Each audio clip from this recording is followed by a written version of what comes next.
Drawing lips with a solid pen like this is not easy because why? It's because they let me get this. I'm going to do kind of a little S shape like that. It's because they're just going to draw these hard lines, and once you start shading, it's just going to get kind of messy. And lips are really, really soft things. So I'm going to draw. That's the philtrum up there, which is that little kind of bit up at the top, you know, underneath the nose, the little curve at the top of the lip.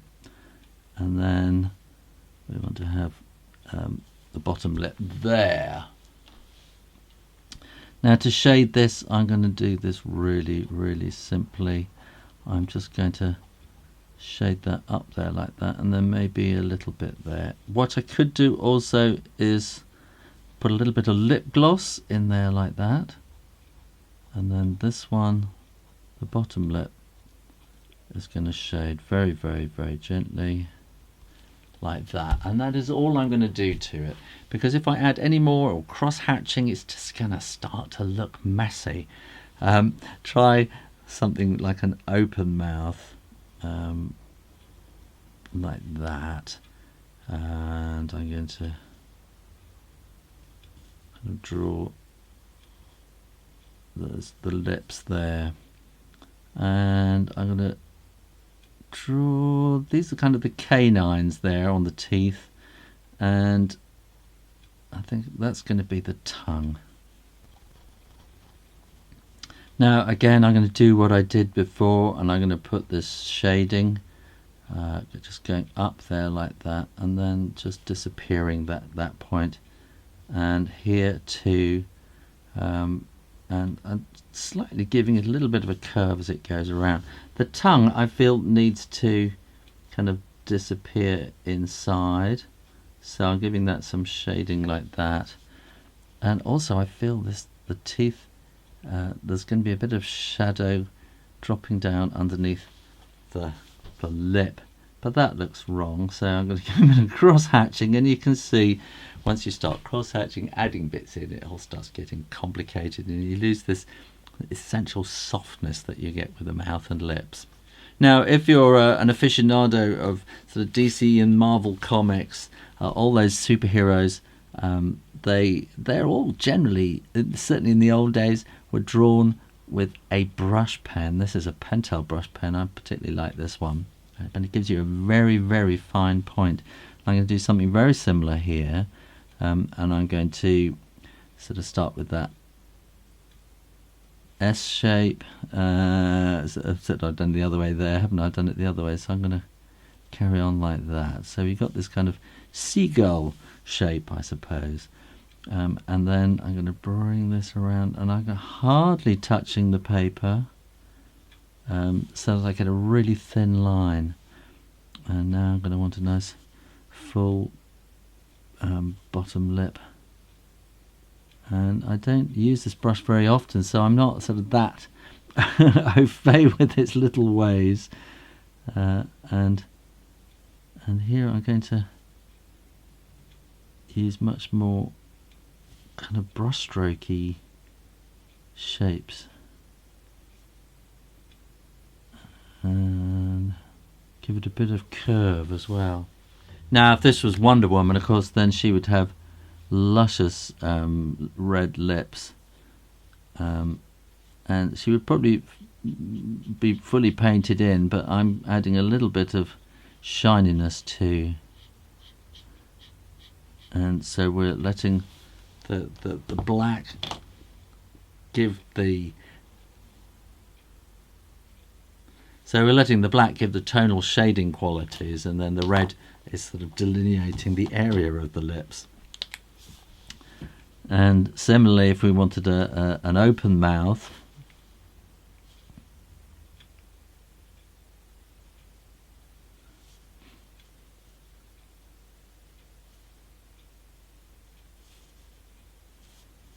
then we might do something like this, and then this could be quite full, and I'm pressing much harder on the brush this time, and so we might want these to curve out a little bit like that, and I'm letting the brush curve a little bit to give us a feeling of the roundness of the lips.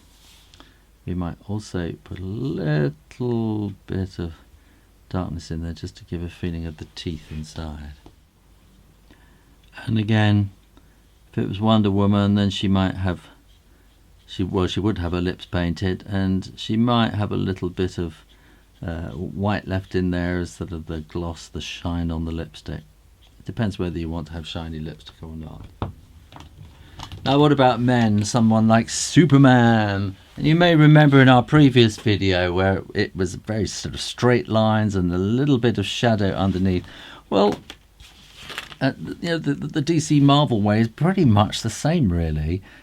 So if we sort of draw a line across, then we can think of that as being that sort of top line of the mouth, and then we're just going to add a little bit of lips, not too much.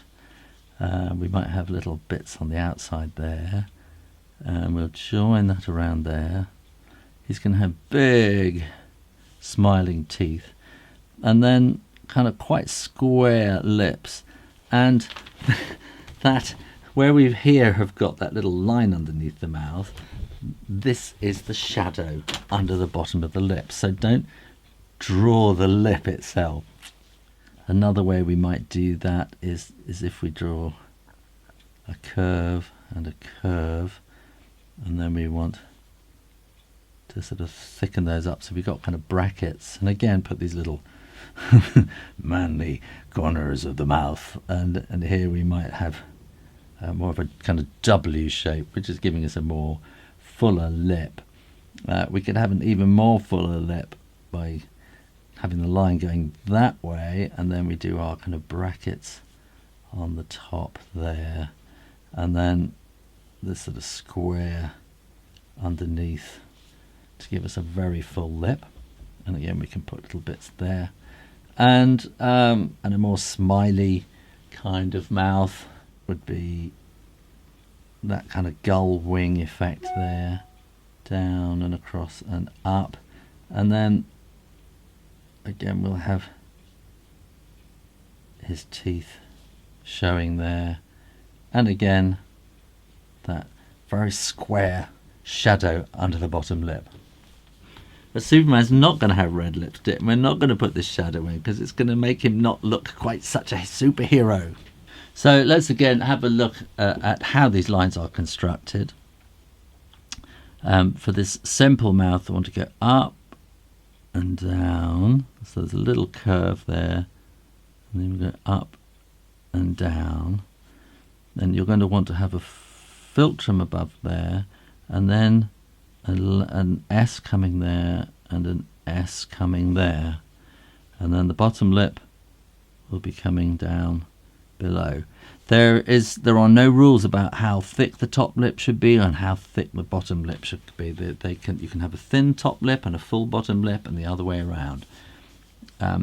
So here again, this kind of gull wing, very sort of shallow kind of gull wing curve, and bring that up to the top and across. So this is going to be more of a kind of a smile, then that can go there, and we're going to want the teeth coming in there, and then a nice curve down below.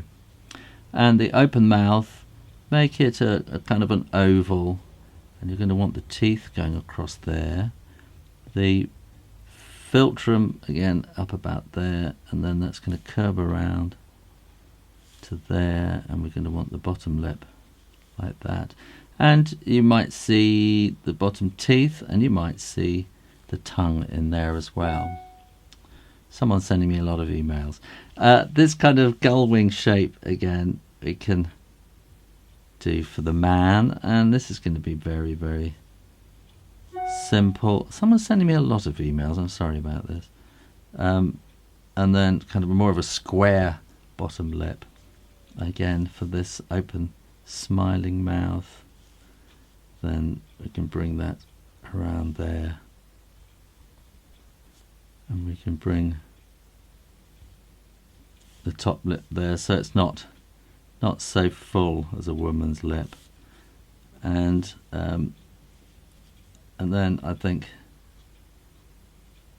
for a man's mouth, if we do it kind of more that way, so it's kind of triangular as it were, so it's pointing in a bit at the bottom, and we can make that more sort of square and that less obvious on the top, and shade that area in there. I'll put all of these on a sheet that you can download. The medium you use to draw lips makes such a difference. So in the next video I'm going to show you how to draw in pencil, which makes it look so much softer, kind of more suitable really for drawing lips.